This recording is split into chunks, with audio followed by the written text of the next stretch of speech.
ప్రస్తుతం గుప్పెడంత మనసు సీరియల్లో వసు చాలా కష్టాల్లో ఉంది. ఎందుకు అంటే తను రిషి సార్ కాదంటున్నారు. తను రంగానే అని చెప్తుండడంతో రిషి సార్ని నిరూపించడానికి సకల ప్రయత్నాలు చేస్తూనే ఉంది. పాపం కష్టపడుతూ అక్కడే ఉంటూ ఆ సరోజ బాధను కూడా భరిస్తూ ఎలా అయినా సరే రిషి సార్ చేతే రిషి సార్ని చెప్పించాలని ఎదురు చూస్తూ ఉంది. ఇక ఈ సీరియల్ ఒక కొలిక్కి రావాలంటే పూర్తిగా ఈ స్టోరీకి ఎండ్ పాయింట్ పడితే తప్ప ఒక కొలిక్కి వచ్చే ఛాన్స్ అయితే లేదు. అయితే రిషి వసు ఇద్దరూ కూడా తన సోషల్ మీడియా అకౌంట్ ద్వారా ఎప్పటికప్పుడు తమ విషయాలను అప్డేట్ చేస్తూ ఉంటారు.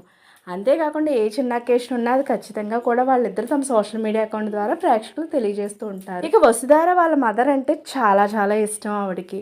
ఎప్పుడూ కూడా తన అమ్మ తనకి ఎంత బాగా సపోర్ట్ చేసేవారో వాళ్ళ మదర్ గురించి ఎప్పుడూ చెబుతూనే ఉంటారు.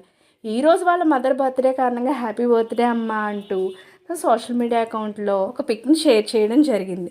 దానికి సంబంధించిన పిక్ నేను కూడా ఇక్కడ పెట్టడం జరిగింది, మీరు కూడా చూసేయండి. ఇదే కాకుండా ఈ వారం టీఆర్పీ రేటింగ్ గుప్పెడంత మనసు 3.67గా ఉంది. అంటే ఈవినింగ్ స్లాట్కి షిఫ్ట్ చేసిన తర్వాత కాస్త తక్కువ రేటింగే వచ్చినప్పటికీ రానున్న రోజుల్లో మరింతగా ఈ టీఆర్పీ రేటింగ్ పెరిగే అవకాశం ఉంది. ఇలాంటి లేటెస్ట్ అప్డేట్స్ కోసం ఛానల్ తప్పకుండా లైక్ చేయండి, షేర్ చేయండి, సబ్స్క్రైబ్ చేయడం మాత్రం మర్చిపోకండి.